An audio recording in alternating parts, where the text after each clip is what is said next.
پیارے بچوں، جس طرح کہ 4-5 دن پہلے ایک واقعہ ہوا میاں والی کے اندر کہ ایک نوجوان باپ نے اپنی ایک 7 دن کی جو ایک جنت کا پھول جیسی بچی ہے اس کو 5 گولیاں مار کے اس کو شہید کر دیا گیا۔ تو اس بچی کی جو درد ہے اس کو بیان کرنے کے لیے کہ بچی کی شان کیا ہے ہمارے دین میں، ہمارے اسلام میں، اللہ کے نبی صلی اللہ علیہ وسلم نے اس بیٹی کو باپ کے لیے کیا مرتبہ اور مقام عطا کیا ہے، تو اللہ کی طرف سے جو رحمت بن کر آتی ہے اس کی شان کیا ہے۔ میرے آقا صلی اللہ علیہ وسلم بیٹی سے کتنی زیادہ محبت کرتے تھے، اسی بیٹی کی شان بیان کرنے کے لیے میں دعوت دیتا ہوں طیبہ نور کو کہ وہ آئیں، اپنی درد بھری آواز سے اس معصوم بچی کی ایک درد بھری کہانی ہمیں سنا کر ہمارے دلوں کو جو ہے اس بچی کے ساتھ محبت کا اظہار کرنے کی توفیق عطا فرمائے۔ طیبہ۔ آج مجھے جس موضوع پر لب کشائی کرنے کا موقع ملا ہے وہ ہے بیٹی کے بارے میں واقعہ۔ شہزادے فرعون تعلق میاں والی بیٹا پیدا نہ ہونے پر اللہ تعالیٰ کی طرف سے رحمت بیٹی ملنے پر ناراض ہو کر 7 دن کی بیٹی کو 5 گولیاں مار کر شہید کر دیا۔ افسوس، ایسا لگتا ہے کہ ہم پتھر کے دور میں واپس آ گئے۔ ہم سب عدالت عالیہ سے اپیل کرتے ہیں کہ اس ظالم باپ کو سخت سے سخت سزا دے کر عبرت کا نشان بنا دیا جائے تاکہ کوئی آئندہ ایسا نہ کرے۔ بیٹی اللہ تعالیٰ کی طرف سے رحمت ہے۔ اللہ تعالیٰ نے نبی کریم صلی اللہ علیہ وسلم کو بیٹیاں عطا کی۔ نبی کریم صلی اللہ علیہ وسلم نے فرمایا، بیٹی فاطمہ میرے جگر کا ٹکڑا ہے۔ سبحان اللہ، بیٹی کی کیا شان ہے۔ ایک حدیث ہے کہ نبی کریم صلی اللہ علیہ وسلم نے فرمایا، جس شخص نے 2 بیٹیوں کی پرورش کی، قیامت کے دن وہ اور میں ان 2 انگلیوں کی طرح ایک ساتھ جنت میں داخل ہوں گے۔ نبی کریم صلی اللہ علیہ وسلم نے 2 انگلیاں جوڑ کر ارشاد فرمایا، سبحان اللہ، کیا خوش نصیبی کی بات ہے۔ ایک واقعہ ہے کہ ایک ظالم باپ نے 7 دن کی بیٹی کو اس لیے مار دیا کہ وہ بیٹا کیوں نہیں ہے۔ وہ شخص قیامت کے دن اللہ تعالیٰ کو کیا جواب دے گا، اللہ تعالیٰ کو وہ کیا منہ دکھائے گا۔ وہ لڑکی بھی تو اللہ تعالیٰ کی مخلوق ہے۔ ابھی تو معاملہ رفع دفع ہو گیا، لیکن قیامت کے دن وہ اللہ تعالیٰ کو کیا جواب دے گا۔ اسی لیے ہمیں ایسے لوگوں سے دور رہنا چاہیے۔ اگر ہمارے گھر میں بیٹی پیدا ہو تو ہمیں خوشی منانی چاہیے، نہ کہ غمی۔ السلام۔ پیارے بچوں، کہ جس طرح قرآن پاک ہم تلاوت کرتے ہیں، پڑھتے ہیں، دوران تلاوت قرآن پاک میں آیت سجدہ والی تلاوت آ جاتی ہے، تو قرآن پاک میں کتنے سجدے ہیں، ان کا کرنا سنت ہے، فرض ہے یا واجب ہے، اور اسی طرح سجدہ تلاوت کرتے ہوئے کس طرح ہم سجدہ تلاوت کریں اور اس کا طریقہ کار کیا ہے، یہ سارے کا سارا اس بچی کی زبانی آپ سنیں گے کہ قرآن پاک میں کتنے سجدے ہیں اور اس کے کرنے کا طریقہ کیا ہے، اور قرآن پاک کے اندر جو سجدے ہیں وہ سنت ہیں، فرض ہیں یا واجب ہیں۔ تو اس کے لیے میں دعوت دیتا ہوں عائشہ کو کہ وہ آئیں، آ کر ہمیں بتائیں قرآن پاک کے متعلق کہ قرآن پاک میں کتنے سجدے ہیں، ان کے کرنے کا طریقہ کار کیا ہے۔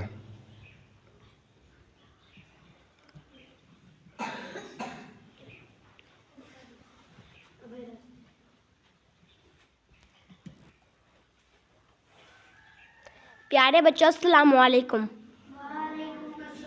آج مجھے جس موضوع پر لب کشائی کرنے کا موقع ملا ہے وہ ہے قرآن پاک کے سجدے اور سجدہ تلاوت۔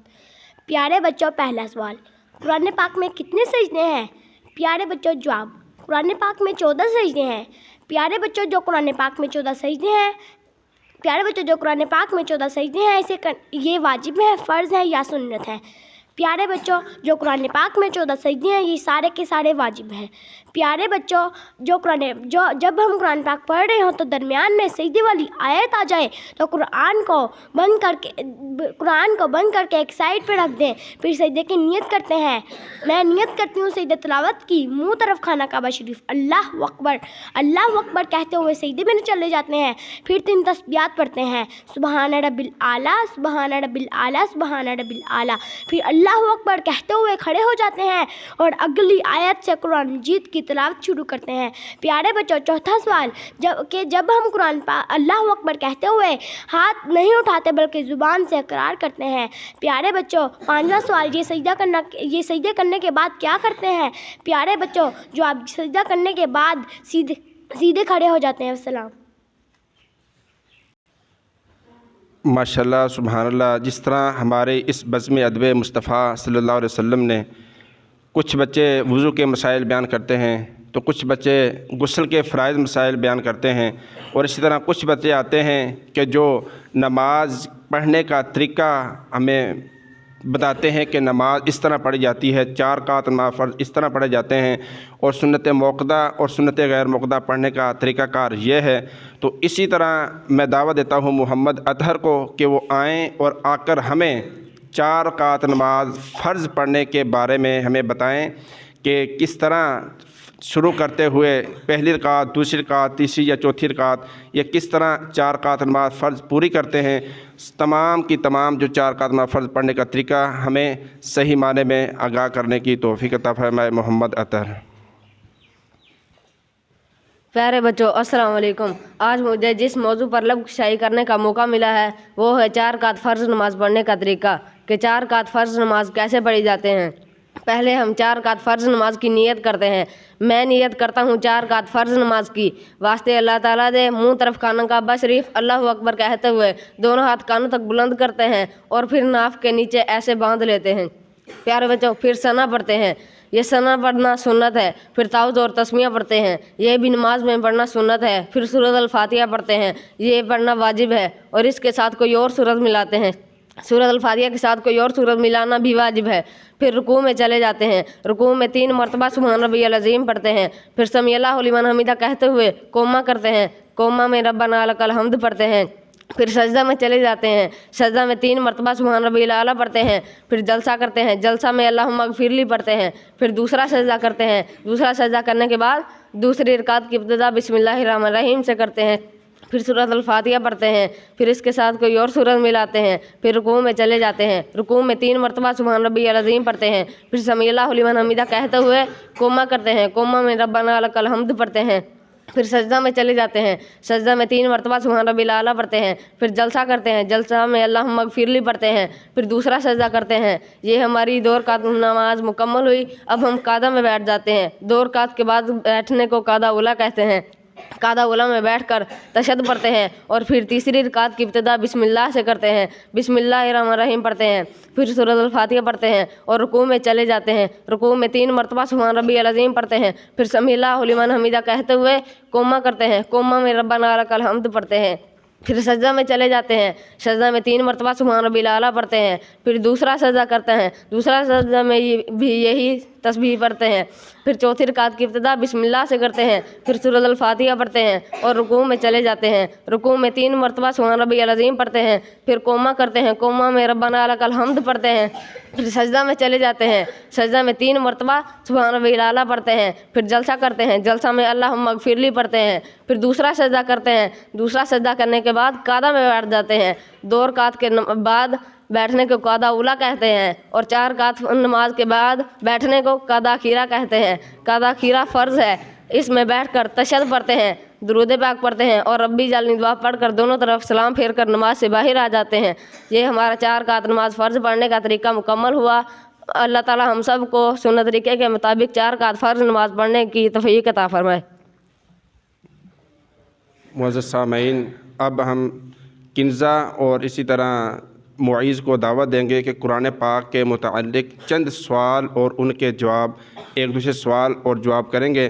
तो कुरान पाक में कितने रुकू हैं, कुरान पाक में कितने नुक्ते हैं, कुरान पाक में कितनी आयत हैं, और वो कौन सी सूरत है जिसकी हर आयत में लफ्ज़ अल्लाह आया है, वो कौन सी सूरत है जिसकी हर आयत में रा पर ख़त्म होती है। तो इनके मुताल्लिक़ आगाह करने के लिए, हमें बताने के लिए किन्ज़ा और मुईज़ आएंगे और एक दूसरे को कुरान पाक के मुतालिक सवाल और जवाब करके हमारे दिलों को रोशन और मुनव्वर फरमाएंगे। कुरान पाक में कितने हरूफ हैं? जवाब, कुरान पाक में 3,23,671 हरूफ हैं। कुरान पाक में कितने नुक्ते हैं? जवाब, कुरान पाक में 1,05,684 नुक्ते हैं। सवाल, कुरान पाक में सबसे ज़्यादा जिक्र किस नबी का आया है? जवाब, कुरान पाक में सबसे ज़्यादा जिक्र हज़रत मूसा अलैहिस्सलाम का आया है। कुरान पाक में नमाज का जिक्र कितनी मरतबा आया है? कुरान पाक में नमाज का जिक्र 700 से ज़ायद मुकाम पर आया है। قرآن پاک میں لفظ محمد کتنی مرتبہ آیا ہے؟ قرآن پاک میں لفظ محمد 4 مرتبہ آیا ہے۔ قرآن پاک میں لفظ اللہ کتنی مرتبہ آیا ہے؟ قرآن پاک میں لفظ اللہ 2657 مرتبہ آیا ہے۔ قرآن پاک کی وہ کون سی صورت ہے جس کی ہر آیت میں لفظ اللہ آیا ہے؟ قرآن پاک کی وہ سورۃ المجادلہ ہے جس کی ہر آیت میں لفظ اللہ آیا ہے۔ قرآن پاک کی وہ کون سی صورت ہے جس کے شروع میں بسم اللہ الرحمن الرحیم نہیں پڑھی جاتی؟ قرآن پاک کی وہ سورۃ التوبہ ہے جس کے شروع میں بسم اللہ نہیں پڑھی جاتی۔ قرآن پاک میں سب سے زیادہ کلمہ کون سا آیا ہے؟ قرآن پاک میں سب سے زیادہ کلمہ لفظ اللہ آیا ہے۔ قرآن پاک میں لفظ قرآن کتنی مرتبہ آیا ہے؟ قرآن میں لفظ قرآن 70 مرتبہ آیا ہے۔ قرآن پاک کے سب سے مشہور ترجمے کا کیا نام ہے؟ قرآن پاک کے سب سے مشہور ترجمے کا نام کنز الایمان ہے۔